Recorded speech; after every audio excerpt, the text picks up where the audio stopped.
नमस्ते बच्चों। आज हम सेकंड टॉपिक शुरू करने जा रहे हैं। सेकंड चैप्टर परमाणु की संरचना, स्ट्रक्चर ऑफ एटम। इस चैप्टर के स्टार्टिंग में आपको ये बताया गया है कि परमाणु शब्द का मतलब क्या है। परमाणु शब्द ग्रीक भाषा का शब्द है एटम, जिसका मतलब होता है अविभाज्य या न काटा जा सकने वाला, जिसको काटा नहीं जा सकता और नहीं तोड़ा जा सकता, जो अविभाज्य होता है उसे कहते हैं परमाणु। ये परमाणु की पुरानी परिभाषा थी, क्योंकि उस समय तक ऐसी विधियां ज्ञात नहीं थी, ऐसी तकनीक नहीं थी जिससे परमाणु के और छोटे कणों को समझा जा सके या उन कणों को अलग किया जा सके। उसके बाद 1808 में जॉन डाल्टन ने परमाणु से संबंधित कुछ बातें बताई, जो आप कक्षा 9 में डाल्टन का परमाणु सिद्धांत में पढ़ चुके हैं। पिछले चैप्टर में भी हमने पढ़ा था डाल्टन का परमाणु सिद्धांत। डाल्टन का जो परमाणु सिद्धांत था वो हमने पिछले पाठ में जो कुछ नियम पढ़े केमिस्ट्री के, उन नियमों की व्याख्या करता है, जैसे कि द्रव्यमान संरक्षण का नियम, स्थिर संगठन का नियम, गुणित अनुपात का नियम। इन सब की व्याख्या डाल्टन के परमाणु सिद्धांत द्वारा की जा सकती है। ये तो तब तक की बातें थी जब तक परमाणु में पाए जाने वाले छोटे कणों की खोज नहीं हुई थी। उसके बाद धीरे धीरे वैज्ञानिकों ने काम करना शुरू किया, इस पर कई प्रयोग शुरू किए और दूसरे कणों की खोज की। अब हम जो आगे का चैप्टर है वो प्रश्नों के रूप में करेंगे, क्योंकि इस चैप्टर की बुक एक्सरसाइज में थ्योरी के प्रश्न नहीं दिए गए हैं, इसलिए हम इस चैप्टर की थ्योरी को प्रश्न और उत्तर के रूप में करेंगे। पहला प्रश्न है, आपने भी कॉपी पर काम ऐसे ही करना है। पहला प्रश्न, कैथोड किरण विसर्जन नलिका प्रयोग और इलेक्ट्रॉन की खोज के बारे में लिखें।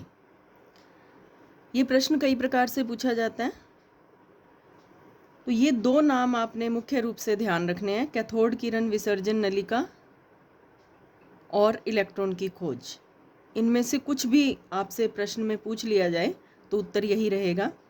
अब इसको समझें।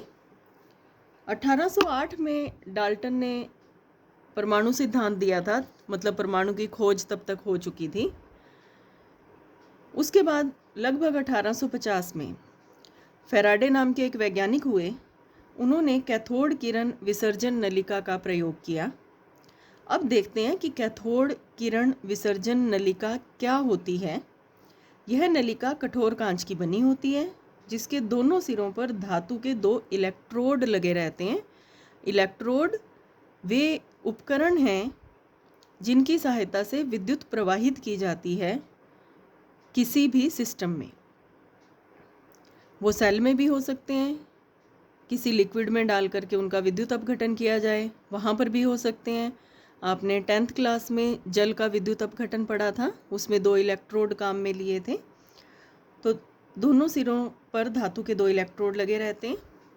नली में निम्न दाब पर, बहुत कम दाब पर भरी गैस में जब उच्च विभव पर विद्युत विसर्जन किया जाता है। इसको देखें, पहली बात आपको ये याद रखना है कि नली में गैस भरी होती है।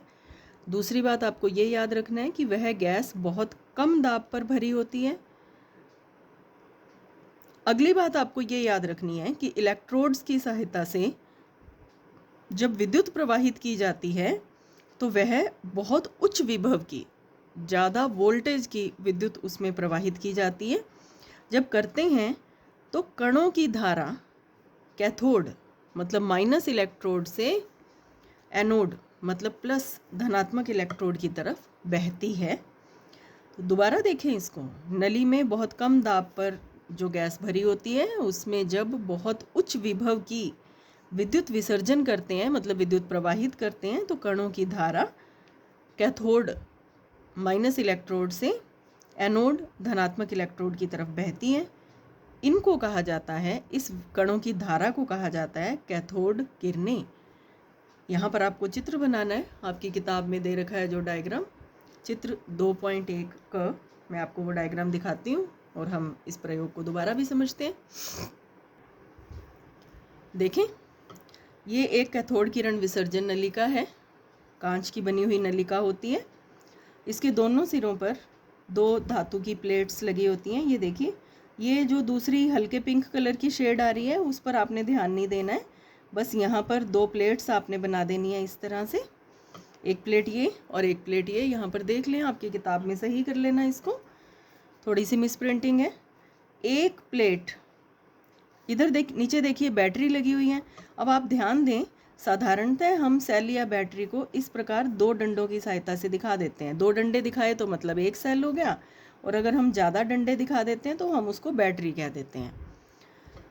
इन डंडों का मतलब क्या होता है? बड़ा डंडा प्लस सिरा है बैटरी का और छोटा डंडा माइनस सिरा है।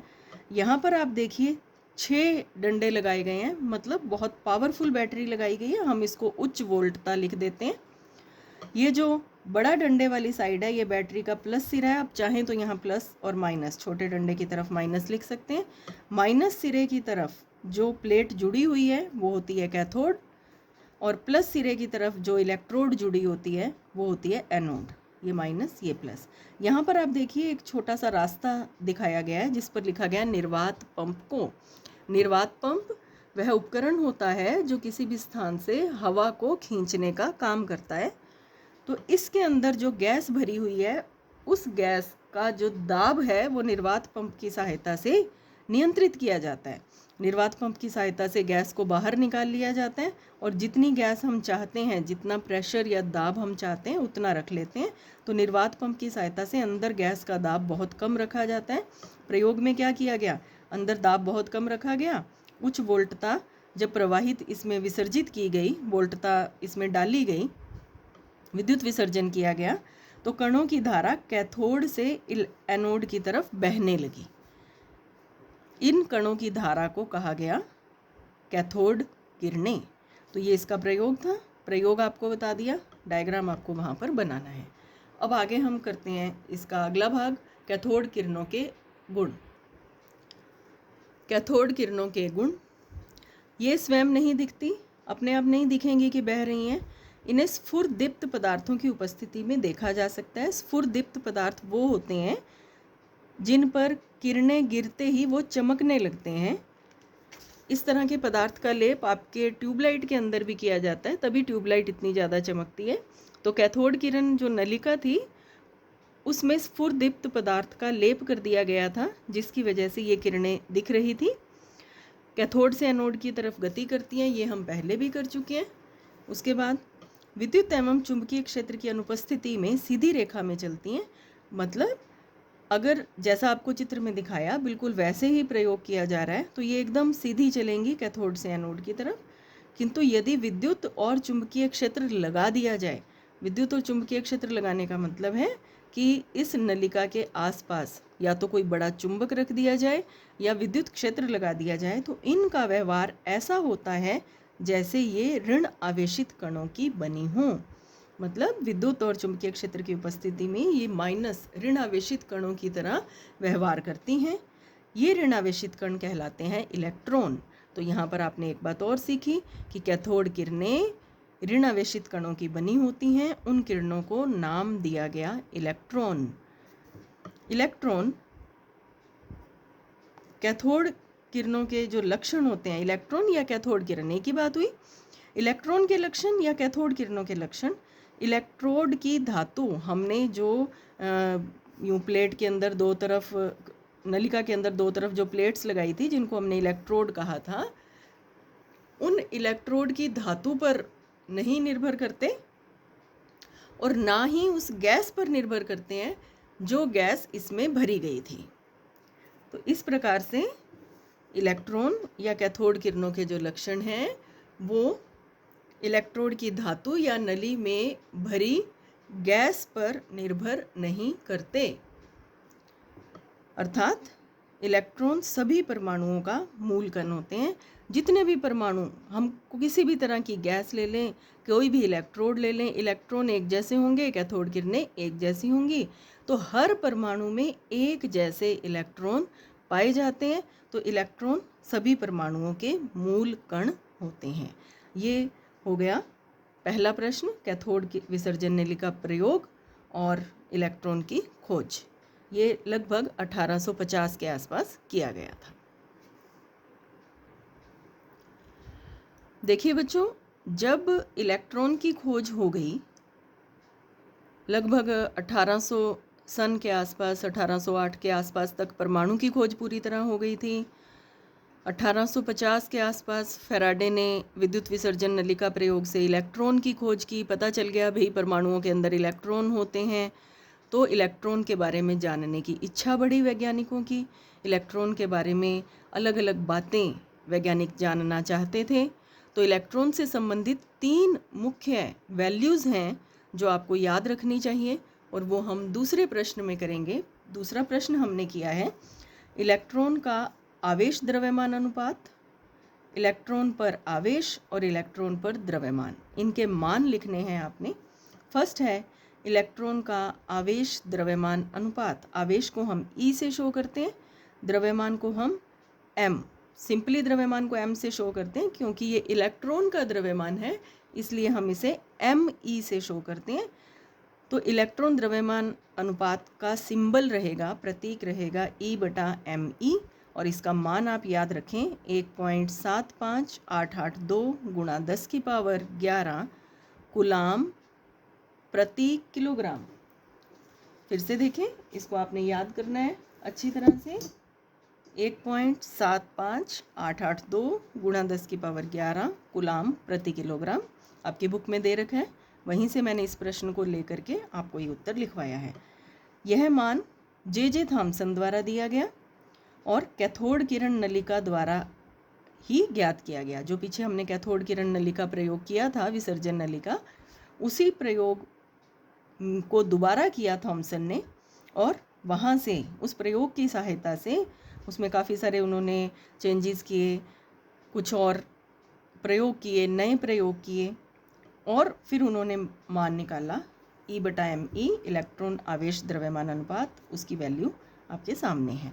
इसका यूनिट भी याद रखना है, कूलाम। C का मतलब कूलाम। मैं यहाँ लिख देती हूँ, वैसे आपको लिखना नहीं होता, ये आपको याद रहे। कूलाम प्रति किलोग्राम। प्रति किलोग्राम का मतलब है किलोग्राम -1 पावर का मतलब है प्रति किलोग्राम। ये एक्चुअली ये होता है कूलाम बटा किलोग्राम। किलोग्राम नीचे है तो नीचे को जब हम ऊपर लेके जाते हैं तो पावर माइनस में हो जाती है। दूसरा आपसे प्रश्न में पूछा गया है इलेक्ट्रॉन पर आवेश, खाली आवेश। ये आवेश और द्रव्यमान का अनुपात था। ये सिर्फ आवेश है। 1.6021 गुणा 10⁻−19 कूलाम। इसे मिलिकन ने दिया था, और उसके लिए जो प्रयोग उन्होंने किया था वो प्रयोग कहलाता है तेल बूंद प्रयोग। तो ध्यान रखेंगे, इलेक्ट्रॉन पर आवेश मिलिकन द्वारा तेल बूंद प्रयोग की सहायता से दिया गया, और ये उसका मान है 1.6021 गुणा 10⁻−19 कूलाम। आगे है इलेक्ट्रॉन पर द्रव्यमान। तीसरा मान, इलेक्ट्रॉन का भार कितना होता है सामान्य भाषा में कहें तो, इलेक्ट्रॉन का द्रव्यमान ME, किलोग्राम स्टैंडर्ड यूनिट में ये होता है 9.1094 गुणा 10⁻−31 किलोग्राम। और इसी को हम ग्राम में लिखें, बहुत बार प्रश्नों में ग्राम में भी मिलता है ये, तो 9.1094 गुणा 10⁻28 ग्राम। आपको याद होगा हमने पिछले पाठ में मात्रकों को बदलना सीखा था।